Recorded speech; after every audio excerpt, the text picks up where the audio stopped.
कश्मीर, एक ऐसा नाम जो सदियों से दिल और दिमाग पर छाया हुआ है। एक ऐसा मुद्दा जो सिर्फ भारत और पाकिस्तान के बीच का नहीं, बल्कि पूरी दुनिया की नजर इस पर टिकी है। लेकिन अब वक्त बदल रहा है।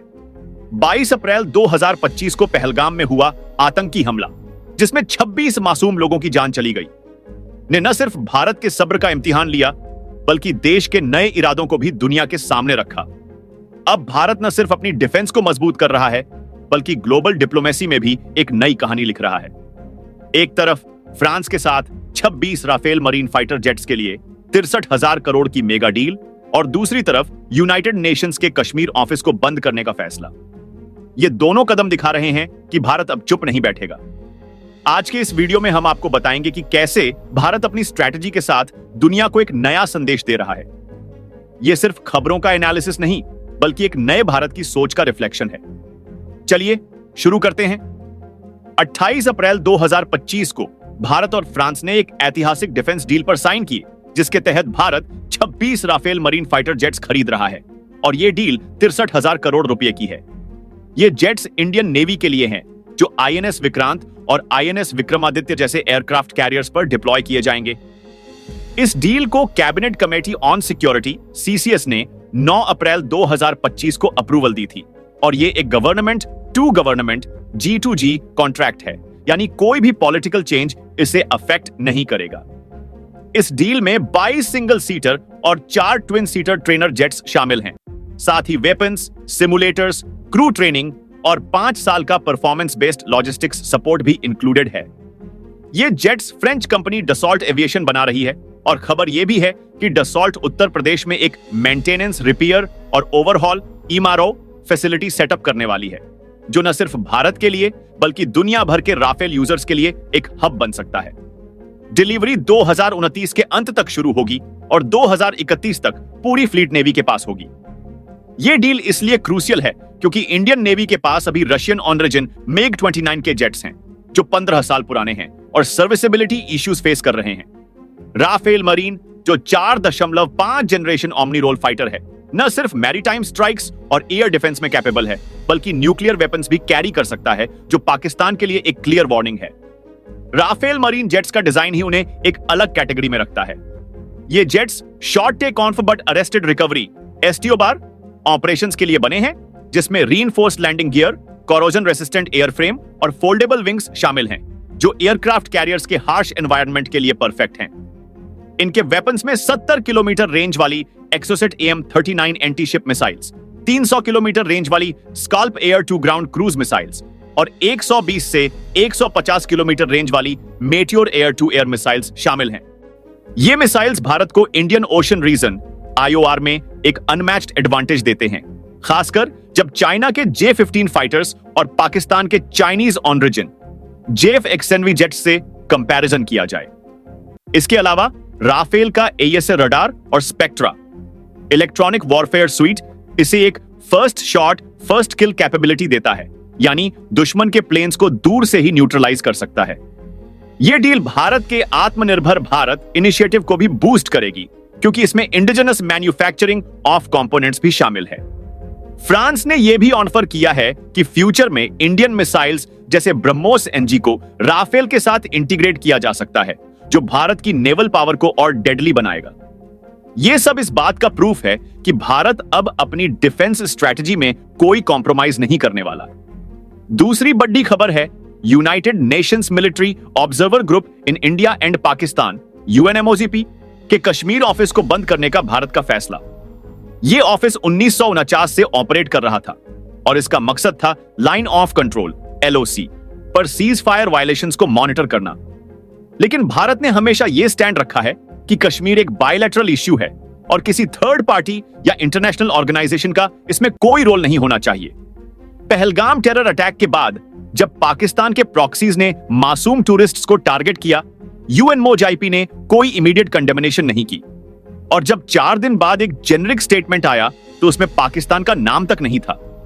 भारत ने इसे एक अपॉर्चुनिटी के रूप में लिया और UNMOGIP के ऑफिस को शट डाउन करने का फैसला किया।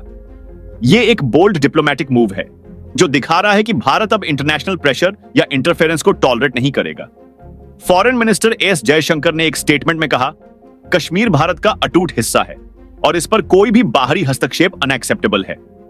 यह फैसला इसलिए भी सिग्निफिकेंट है क्योंकि यूएनओजीआईपी के ऑफिस को बंद करने से भारत ने यह क्लियर कर दिया कि अब वो अपनी सॉवरेनिटी पर कोई समझौता नहीं करेगा।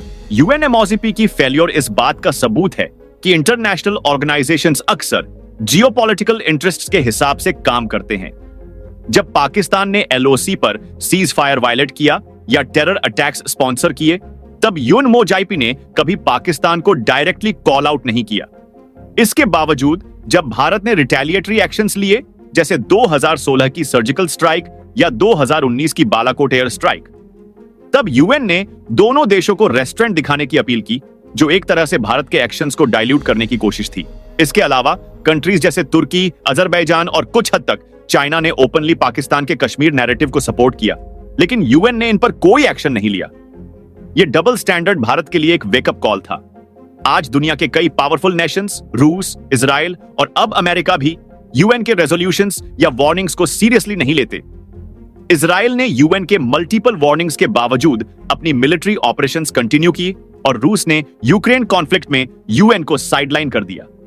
भारत ने भी यही पैटर्न फॉलो किया और यूनामोगिब को शट डाउन करके एक स्ट्रॉन्ग मैसेज दिया कि कश्मीर पर अब सिर्फ भारत का फैसला चलेगा। पहलगाम टेरर अटैक, जिसमें द रेसिस्टेंस फ्रंट टीआरएफ, एक लश्कर ए तैयबा प्रॉक्सी, ने मासूम टूरिस्ट्स को टारगेट किया, ने भारत के स्ट्रेटेजिक थिंकिंग को एक नई डायरेक्शन दी।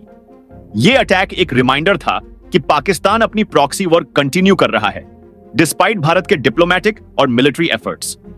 इसके जवाब में भारत ने न सिर्फ यूएनओजीआईपी ऑफिस बंद किया, बल्कि इंडस वाटर ट्रीटी को सस्पेंड किया और अटारी वाघा बॉर्डर चेकपोस्ट को भी क्लोज कर दिया।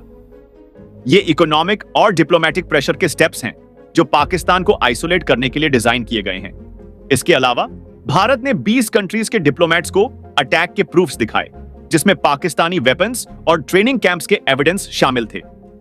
यूएन सिक्योरिटी काउंसिल में भी भारत ने पाकिस्तान के टेरर फंडिंग को एक्सपोज किया। ये सब स्टेप्स दिखा रहे हैं कि भारत अब रिएक्टिव नहीं बल्कि प्रोएक्टिव अप्रोच अडॉप्ट कर रहा है।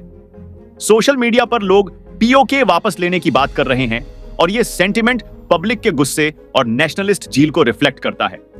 पहलगाम अटैक के बाद दुनिया के कई देशों ने भारत के साथ सॉलिडेरिटी दिखाई। फ्रांस के प्रेसिडेंट इमैनुअल मैक्रोन ने पीएम मोदी से पर्सनली बात की और अटैक की कंडेमनेशन की, जो राफेल डील के कॉन्टेक्स्ट में एक इंपॉर्टेंट डिप्लोमेटिक जेस्चर था। अमेरिका के प्रेसिडेंट डोनाल्ड ट्रंप ने कहा कि यूएस टेररिज्म के खिलाफ भारत के साथ, जो एक बड़ा जियोपॉलिटिकल सिग्नल था, क्योंकि अमेरिका पाकिस्तान को F-16 जेट्स और फंडिंग देता है। रूस, इजराइल, सऊदी अरब और जापान ने भी अटैक को टेररिस्ट एक्ट कहा और भारत के साथ अपना सपोर्ट दिखाया। यह ग्लोबल सपोर्ट भारत के लिए एक स्ट्रेटेजिक एडवांटेज है, क्योंकि यह दिखा रहा है कि दुनिया अब पाकिस्तान के टेरर नैरेटिव को रिजेक्ट कर रही है। लेकिन कुछ कंट्रीज जैसे कनाडा और चाइना ने या तो चुप्पी साधी या फिर वीक स्टेटमेंट्स दिए, जो उनके डिप्लोमेटिक कैलकुलेशंस को एक्सपोज करता है। कनाडा के पीएम जस्टिन ट्रूडो की साइलेंस को, जबकि चाइना के म्यूटेड रिस्पांस के पीछे उसका सीपीएक और पाकिस्तान के साथ स्ट्रेटेजिक पार्टनरशिप है। अब सवाल यह है कि भारत इस सिचुएशन का जवाब कैसे देगा? पब्लिक में गुस्सा है और लोग 2016 की सर्जिकल स्ट्राइक या 2019 की बालाकोट एयर स्ट्राइक जैसा रिस्पांस एक्सपेक्ट कर रहे हैं। राफेल मरीन जेट्स की डील एक लॉन्ग टर्म डिफेंस स्ट्रेटजी का हिस्सा है, लेकिन शॉर्ट टर्म में भारत के पास कई ऑप्शंस हैं। एक तरफ मिलिट्री रिटेलिएशन है, जैसे पाकिस्तान ऑक्यूपाइड कश्मीर पीओके में टेरर कैंप्स को टारगेट करना। इंटेलिजेंस रिपोर्ट्स के मुताबिक पाकिस्तान के पास अभी भी 40 से ज्यादा एक्टिव टेरर कैंप्स हैं, जो भारत के लिए थ्रेट हैं। दूसरी तरफ भारत डिप्लोमेटिक और इकोनॉमिक प्रेशर भी बढ़ा सकता है। इंडस वाटर ट्रीटी सस्पेंड करना और बॉर्डर ट्रेड रोकना पहले से शुरू हो चुका है। भारत अपनी नेवल पावर का यूज करके अरबियन सी में पाकिस्तान के ट्रेड रूट्स पर भी प्रेशर डाल सकता है। इसके अलावा financial action task force FATF जैसी ऑर्गेनाइजेशंस के थ्रू पाकिस्तान को ब्लैकलिस्ट करने की कोशिश की जा सकती है। लेकिन सबसे बड़ा चैलेंज यह है कि भारत को अपनी इंटरनल सिक्योरिटी भी टाइटन करनी होगी, क्योंकि पहलगाम अटैक के पीछे इंटेलिजेंस फेल्योर भी एक फैक्टर था। भारत अब न सिर्फ अपनी मिलिट्री माइट बढ़ा रहा है, बल्कि ग्लोबल डिप्लोमेसी में भी अपनी आवाज को बुलंद कर रहा है। यह वक्त है एक नए भारत के उदय का, जो न सिर्फ अपने दुश्मनों को जवाब देगा, बल्कि दुनिया को अपनी ताकत और इरादों का एहसास भी दिलाएगा। आपको क्या लगता है, क्या भारत को पीओके पर मिलिट्री एक्शन लेना चाहिए या डिप्लोमेटिक आइसोलेशन और इकोनॉमिक प्रेशर से काम चलेगा? अपनी राय नीचे कमेंट्स में जरूर शेयर करें।